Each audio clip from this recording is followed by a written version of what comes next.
పుత్ర పవిత్ర ఆత్మనామమున ఆమెన్.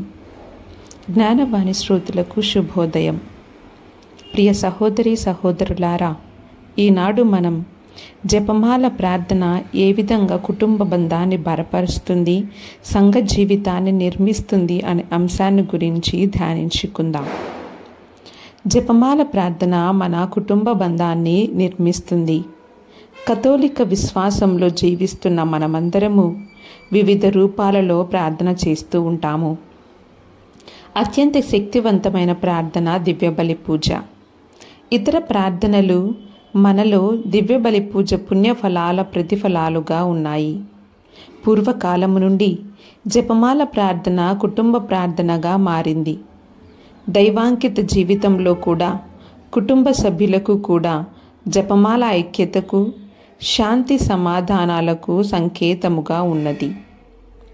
ప్రార్థన ద్వారా దేవుని శక్తి మనకు లభిస్తుంది. అంతేకాకుండా కుటుంబ బంధాన్ని బలపరుస్తుంది.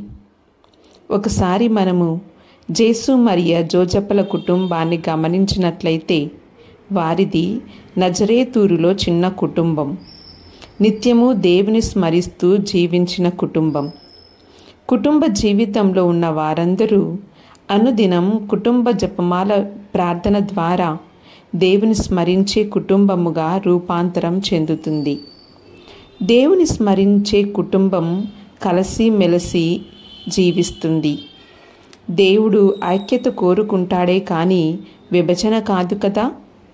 కుటుంబంలో ప్రార్థన లోపిస్తే లోక విషయాలపై శ్రద్ధ పెంచుకుంటారు. తమ దృష్టి దేవుని నుండి పిశాచి వైపు మరలుతుంది.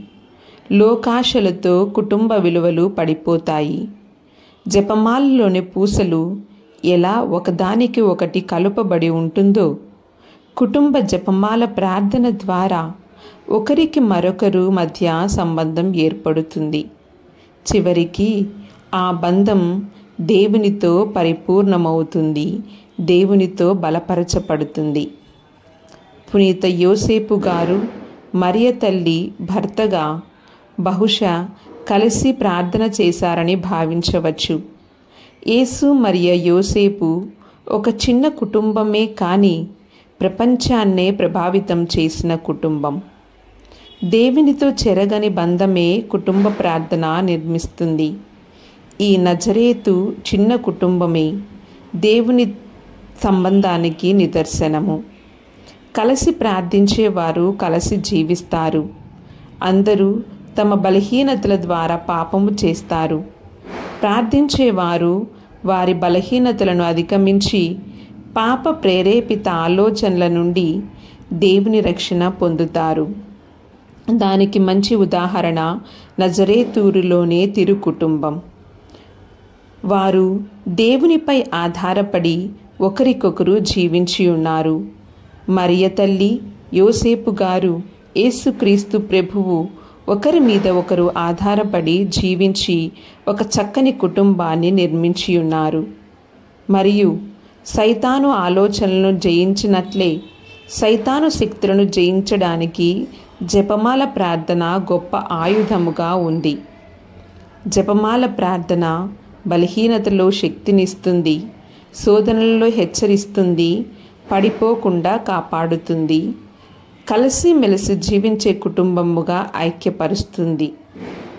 అందుచేత కుటుంబ బంధం పవిత్రంగా కాపాడుకోవడానికి అనుదినం కుటుంబ జపమాల ప్రార్థన మరవకుండా ప్రార్థించాలి. ఎప్పుడైతే మనము కుటుంబ జపమాల ప్రార్థనను ప్రార్థిస్తామో అప్పుడు దేవునితో మన సంబంధం పటిష్టపరుచుకుంటాము. మరి ముఖ్యముగా ఏ కుటుంబమైతే జపమాల ప్రార్థనను ప్రతిరోజు క్రమం తప్పకుండా ప్రార్థిస్తారో ఆ కుటుంబంలో దేవుని దీవెనలు కురుస్తాయి. అదేవిధముగా ఆ కుటుంబముపై ఎలాంటి సైతాను శోధనలు కానీ దుష్ట శక్తులు కానీ ఆ కుటుంబం మీద పడవు. కావున ప్రియ సహోదరులారా, ఈనాటి నుండి మనము ఒక కుటుంబముగా చేరి ఆ జపమాల ప్రార్థనను జపించటానికి తయారవుదాము. ఎందుకంటే ఎప్పుడైతే మనము కుటుంబ ప్రార్థనను మొదలు పెడతామో అప్పటి నుండి మరియ తల్లి మనతో జీవిస్తారు, మన తరఫున తన కుమారుడు యేసుక్రీస్తుని ప్రార్థిస్తారు. కావున ఈనాటి నుండి అలాంటి మంచి అలవాటును నేర్చుకొని ఇక మీదట దేవుడి తల్లి మరియ తల్లి మనతో జీవించి నివసించేలాగున ప్రార్థించుదాము. పరిశుద్ధ జపమాల మాత మా కొరకు ప్రార్థించండి. ఆమెన్.